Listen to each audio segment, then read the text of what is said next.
All right, THP, welcome back. We're live from the man cave at stately JDax Manor here. So we're going to get into and break down this first day and give some final thoughts on this Budget Golf THP Championship today. So what a day. It was an awesome action-packed day, obviously. Before we get into the actual action, let's talk about the action that came in early this morning. What were the actual final odds that came in there? The actual odds numbers didn't change, but there were a few early morning votes that came in. That may have changed I set the final odds around 2 in the morning before we teed off, right? Yep. We had an 8 a.m. tee time, and he's up giving you guys odds. Right, I was burning the midnight oil for the patrons, for the faithful.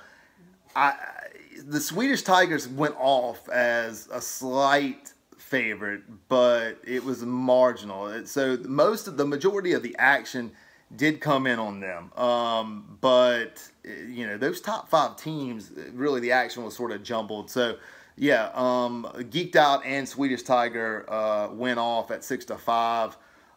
The morning action probably would have pushed the lines up to 7-5 or so. But at that point, the only thing that really happened at the bottom of the board is that there was some late action on Vegemite. Vegemite in fact, they dominated the 2 a.m. to tea time action. Them and the Jersey Burners. Okay. And what happened was you probably would have saw an evaporation of or a dilution of line value with them, because instead of Prairie Corn Dogs being the sort of the firm top of the bottom half of the board or whatever, right in the middle, it became the Vegemite Sawdust. But it probably wouldn't have changed the number. Maybe you move them up a little bit, but it was so late that whoever got a ticket on them was going to get the same type of value. I got you. So let's talk about the action today. So yes, what were your thoughts on, let's just start with the front 9, and that was the Shamble. You had to play at least 2 scores from each player. So who do you think had maybe toughest front 9? Maybe what's the toughest hole? Who really shined on the that particular format this morning? Well, I mean, there was 2 teams that really came out of the gate and seemed to handle the pressure really well. I mean, we watched from the first tee while we were on the golf course ourselves. Yeah. So I apologize if I was late answering questions and whatnot. I love the smother hook reference, because you know what? Immediately after, you had a smother hook 4-hybrid, right? As soon as JB said that someone hit a smother hook, I had 191 into the 9th. Well, yeah, but we started off on the back, so the 9th hole of the day. Yeah. And proceeded to smother hook a 4-hybrid, like almost in the gazebo to the left of the green. So I was like, he just put it in my head before I left of Bernie Sanders. So. Right. It was maybe it was not even left of Bernie Sanders. It was probably left of Joseph Stalin. Like, it was that far left. But no. It was an exciting day. I think that the 2 teams that came out and handled, not only the gallery issues off the first tee, the enormity of the moment were both Swedish Tiger, the favorite, and then it was at the top and the bottom of the board, right? Yep. Jersey Burners comes out. They fired 39. At the turn, they're only 1 back. Yeah, and Swedish Tiger shot 38, right? Yes, they shot 38 on the front. Some people that maybe had a little bit of a woo day shot a 45. So yeah, that's a woo day. Yes, it is. Yeah, it is. They probably weren't expecting that. Another team that probably wasn't expecting a 40, 43. Actually, Lions the Fighting Lions were cruising along and made triple on 9. Yeah. So if they make par on the long par 5 there, they shoot a 40 and they're right into the mix. But instead they make the turn 5 back. 9 actually seemed like a beast of a hole. Yeah, there were some quads and triples and there was only 4 pars on 9. Yeah, right. And that was a little weird, even though it was long. And I saw some of the pictures, and it looked like the tee shot was kind of a narrow situation, but. You still would a par 5. Right, still a par 5. You would expect it a par, by most of the teams, or maybe in a chance at birdie. The earlier par 5 The fifth hole, which is shorter, of course, yielded, you know, 1 birdie and 8 pars. Yeah, and only one bogey. Yeah. One team bogeyed the first par 5, Yeah. and then you get to 9, and it's 100 yards shorter too. Right. Roughly. I mean, but we would be talking about 9 a whole lot, but we'll get to the back because there's another hole that probably wiped out the field there. Has a lot to do with where we're at today, and may even have something to do with who wins this championship. Oh yeah, absolutely. So I'm just going to give some thoughts here. I was a little disappointed in my group that I picked, Double J with the 42 on the front. I really thought that they would shoot at least 40 or better. Yeah. I mean, but I do think there's a lot of build up to them, you know, leading into this thing. So probably felt a little bit of pressure. I know that I think one of them said like the nerves are real. Yeah. Yes, there's nothing like the first tee shot with everybody watching on video at a THP event. I get it. Right.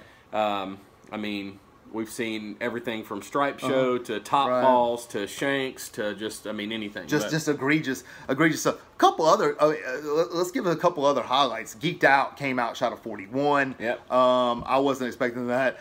The team that I picked late, Jersey Burners. I mean, look, the entire time we're playing our front 9, they're sitting there grinding out their front 9, and I'm like, dude, this may work out for me. Look at them go. They shot a 39. Other team, you know, look, the captain comes in with a 40. Yeah. You know, announcing that he's not going to go away at any time soon. Yeah, they played solid all day. I mean, they played solid all day. The one question early on, you know, Prairie Corn Dog, you know, I was watching Boder's drive, right? The whole thing with that team was, did he find his driver, or is it still lost like Waldo? It looked to me like it was. I mean, even though the first one looked like it was maybe JB made a point that Wilson's gonna love how they're just leaving balls all over the course. A lot of free advertisement out there. Right, right. But it seemed like they got it together. You know, they came in and shot a workman-like 42. And we'll get to them on the back, but.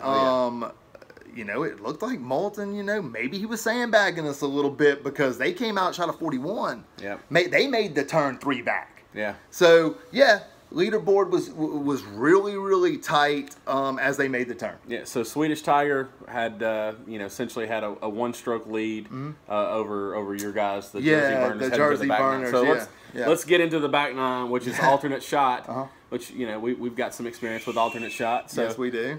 What were your thoughts? What were your thoughts there with the alternate shot? Who played the best there? Who maybe had a little bit of a rougher time? And what was the toughest hole?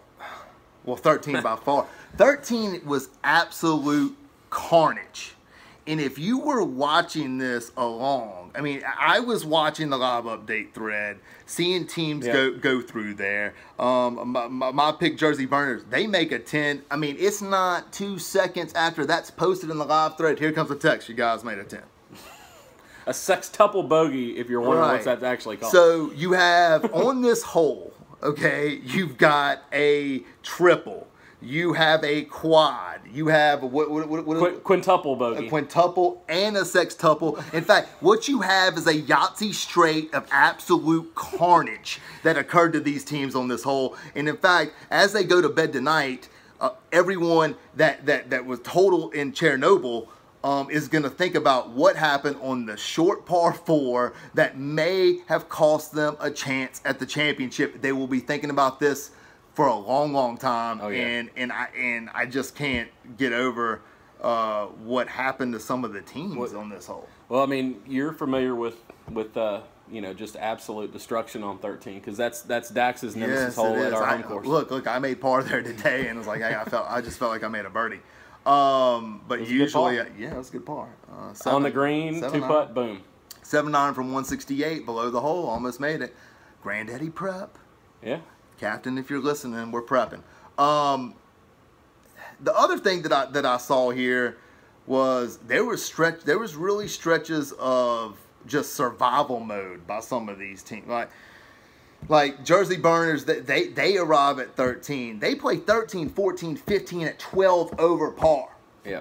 At 12 over. They finish the day at 21. They went sextuple, like what, triple? Yeah, they went 12 of them. yeah. I mean, then they fully still leaking oil, and then they play the last 3 holes, and they make double at the end, and another 4 over, and before you know it, it's an avalanche of strokes. It's 54, but that wasn't even the worst score out there on the back. I mean, Lions, Workman like 43. You were a little disappointed. We were talking about, man, they need to turn it on a little bit. The team that I really, even in my write-up last night, said that I thought could get to alternate shot and run away and hide, shoots a 58.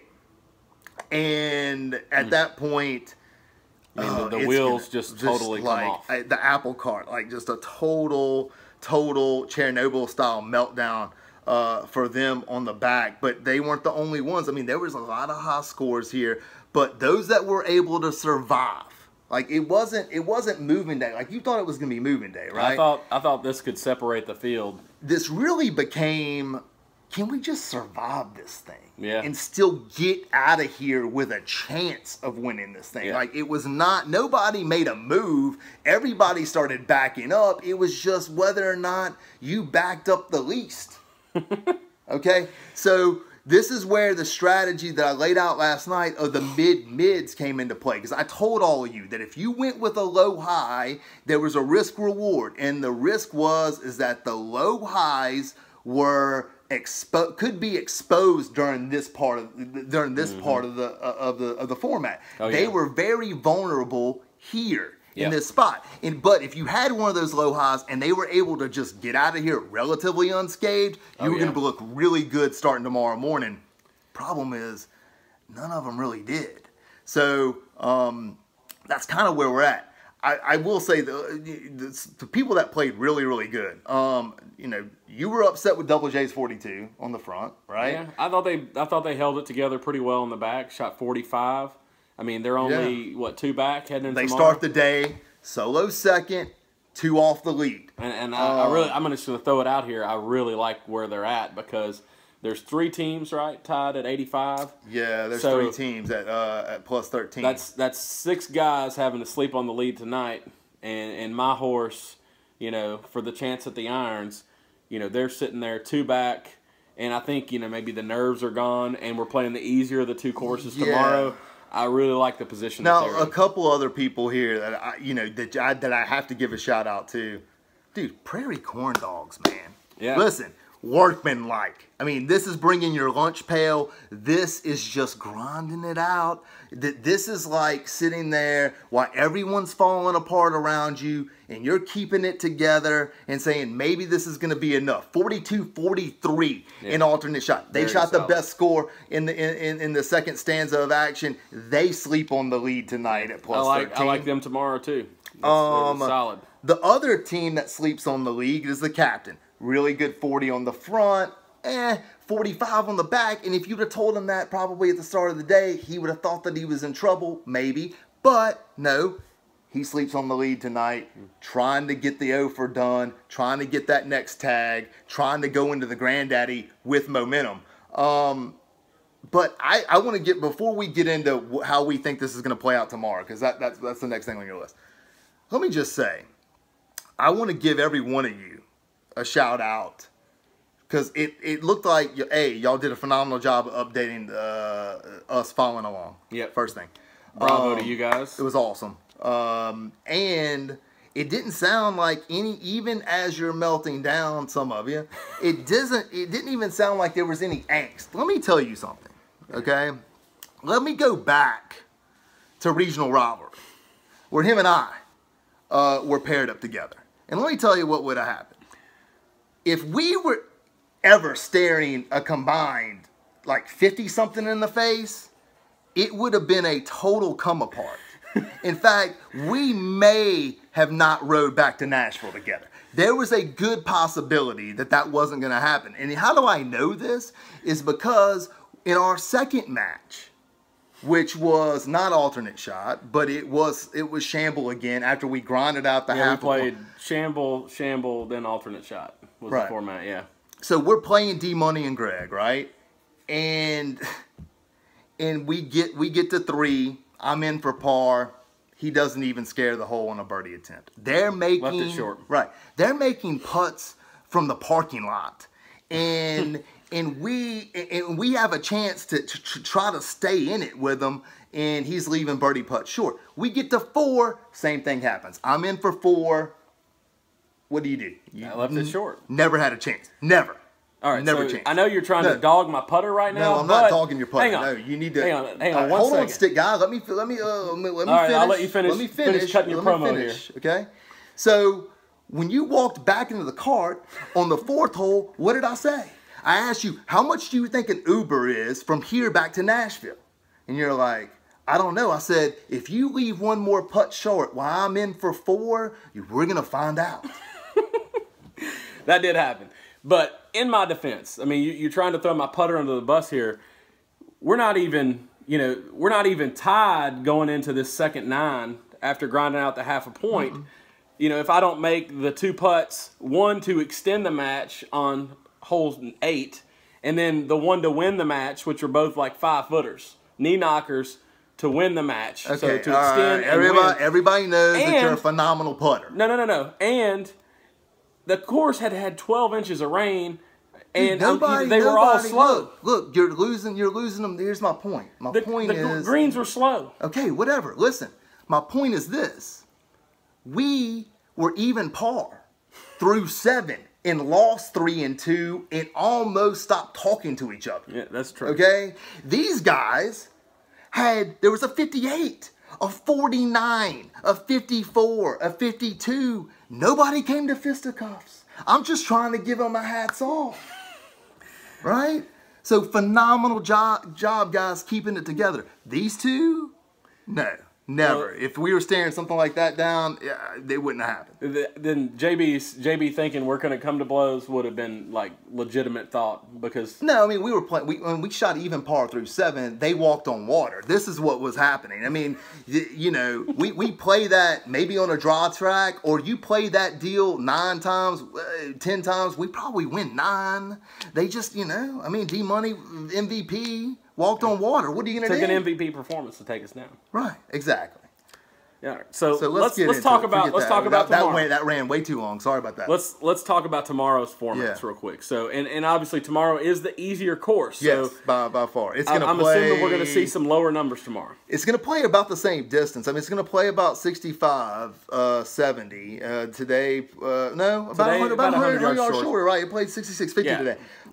So we got best ball on the front. So best ball is, you know, everybody plays their own shot the entire time, and then you just take the best score from between the 2 players. Yes. And it's same as today. You got to count at least 2 scores from each player, right? Right, absolutely. So there's some strategy that goes into this. Yeah. I mean, you know, if you could get, you know, is some of the. So what you're going to look for tomorrow is, can one of the low highs make a run?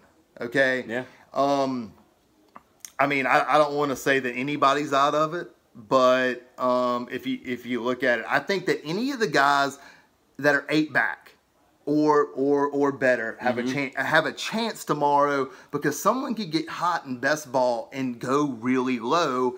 There are a lot of people to pass up, but if you can get into the mix, you get back into shamble. Look at a team like Jersey Burners. I know that they're my team, but they shot a 39 in that same format today.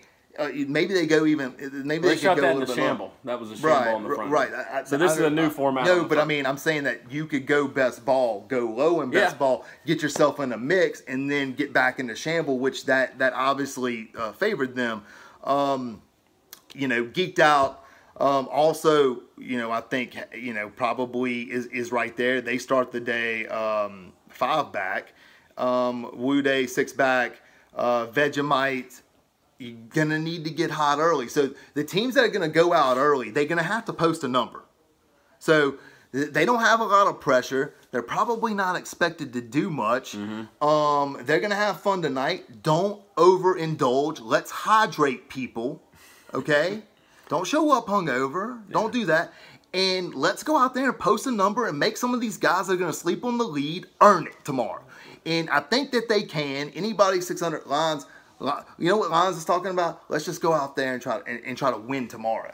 I mean, they're probably, they start the day, what is it, like 16 back? Yeah. Okay. Start the day 16 back. Just go out there and win tomorrow. Just go out there and win, have fun. And have fun, win the day tomorrow. Yeah. But the rest of it, you still have a chance to win somebody some irons. So, I'm going to need your head in it tomorrow. But, I think that, you have 3 teams. Let's talk about how I think it's going to go. Okay. Well, we got the back 9 shamble, and yes. Let me just say this. I think that this is going to be imperative for the people playing tomorrow is on these par 3s, getting one on the green, and if you can get one in there, 10, 15 feet, something like that, and you get 2 rolls at it, maybe somebody drops a birdie in on one of these, one of these here, and you pick up, a shot or 2 on the field. But I think the shamble is really going to favor, maybe a team like, and again, like a low mid, or even a couple of mids. Yeah. I think that format's really going to help them, and then even too, maybe your low high, just getting one out in the fairway. Maybe they're struggling off the tee. Just gives them a little bit of confidence there having one out there. But just a little bit of strategy to talk there, and that's really where people are going to move. If it's close, that's going to decide everything. Period. Right, when they get to shamble. So the other key piece of advice when y'all get to shamble is if your partner's already in for 4, give it a scare. Yeah, get it to the hole. Right. Well, what is it they say? 100% of putts that don't get to the hole? They don't go in. That's right. All right. So make sure you try to give it a chance. So let's go through how it's going to play out tomorrow. You got 3 teams that they're going to sleep on the lead. Prairie Corn Dog, Swedish Tiger. They've been sort of like the they've been the favorite. 2 minutes and 2 minutes some tags, man. There's a lot of storylines. They don't need any more right now. No. I mean, we're gonna get the captain another tag, but it's gonna come in December. It's gonna come in December. Right. Not now though. It's tough. I mean, I think that sleeping on a lead is definitely something that most people don't have to deal with all the time, right? It's rare. It becomes rarefied air. It's a different type of heat. I like Double J's spot. There's only 2 back. And there's not a whole lot of pressure. I don't think they played to their potential today either. No, I mean, you took them, and they'll be in the penultimate pairing, right? The penultimate group. And so, the geeked out Vegemite, Woo Day, Jersey Burners. You're gonna have to go out. Snowy Lava, Snowy Lava starts the day 8 back, and they had a really good front 9, and then they also sort of like their name melted down a little bit. They have a chance. If you go out there and post a number, and it's really good, and you put yourself back in the mix, there could be something that could happen in that second 9. It just has to happen early. You have to get it out there, fire. What are you doing? Protecting a score? Fire out some flags. Try to go low and try to put some pressure on these guys. Yeah, I mean that's really all you can do is just absolutely. And you know what? If somebody hits a bad shot, don't be like us and give each other hell out there. But just pat your partner on the back, support them, and go out there and hit the next shot really good. That's really all you can do. Yeah, guys. do as we say, not as we do. Yeah. So, who's your? I mean, obviously you have your pick. Right. Jersey Burners. I have my pick. Double J. I did. But if you had to pick, if you had to put money on somebody tonight, who do who's your money on going into tomorrow? I mean, I kind of want to pick 2 men just so, maybe I get Finley. But we got to make that happen. So he doesn't hold it against me. God, with apologies to the guys at the top of the board, I wouldn't be surprised if any of the leaders held on, right? They shot a good enough number. Look, Prairie Corn Dog brought their lunch pail. Yeah. Okay, they brought their lunch pail. They grinded it out. Everybody's falling apart around. I like that. That's my type of team. But they're not gonna have they're gonna have to sleep with the pressure of the lead now. Yeah. And I like Double J here in this spot. They're only 2 shots back, and they probably didn't play up to their ability today. I look for them to make a run. If I had to, if I was going in there to get, to try to bail out, which I'm not going to bail out because I'm never going to bet against a guy that looks like Barry Windham in 1986. Okay, never going to do that. I'm just going to say your post about his golden locks was a little odd. It was a little weird. I mean, I know you have a thing for Barry Windham. I like Barry Windham. Big fan of Barry Windham. And Ric Flair with the golden locks, but that might have been too much. Right. I mean, I respect anybody that does that. And nobody, and I do mean nobody, circles the wagons like the Buffalo Bills. They may still get it done, but I like double. I mean, out of everybody at the top of the board, you have to think that 8 may be too much, but I think they have a chance. Give me double J tomorrow to make a run, play up to their ability, and win the whole thing. Yeah, and I'm not just picking them because I picked them in the original thread. I told him on the way over here. I said I really like where my guys are at. They're 2 back, kind of out of the spotlight just a little bit, and maybe didn't play up to their potential today. And I really look for them to put up a good, couple good scores. And that's not to take away from anybody at the top of the leaderboard that maybe just a little bit back either, because I think everybody played great today. But so Swedish Tiger and 2 men go off in the last pairing, and you have Prairie Corn Dog and Double J in the penultimate pairing, and they'll know. And I think they'll know where they need to go. I think Prairie Corn Dog and Double J in that last. The penultimate group. Yeah, that is where I think that's where the winner comes from tomorrow. It may be one of those 2 teams, but I like Double J. That's my final pick, and that's the bottom line because Illiterate said so. Illiterate said so. Yeah, that's it. That's what we have. And guys, go out there and have some fun tomorrow. Yeah. Let's do it. We'll be watching. Got tea time a little early. The Saints don't play tomorrow, so we're good. Yeah, we're good. Chiefs have already won this week. That's right. The Tigers are looking really good against, FBS school. So, I mean, they're still keep hope alive. Danny Etling looks like Joe Montana right now, so I'm fired up. I'm wearing a Beat Bama shirt because we want Bama. That's how you have to think tomorrow. You want to go out there and say, look, I'm going to go take this thing. Yeah. And any of those guys sleeping on the lead, let's not get loaded. Let's get you some water in, okay? 1 drink, 2 waters. 1 drink, 2 waters. Go to bed early. Yeah. What is it Rocky told his son? The world meets nobody halfway. If you want something, just go out and get it. So go out and get it tomorrow, guys. And maybe if we have time this next week, maybe we do another video kind of recapping everything and breaking down the odds of maybe the winning team and who's got balls in the hopper for that. Right, we can do that. We'll see if we got time for that. Yeah. And then we'll see you guys next time. So thanks for tuning in again. And that's JDax. I'm Illiterate. Peace out.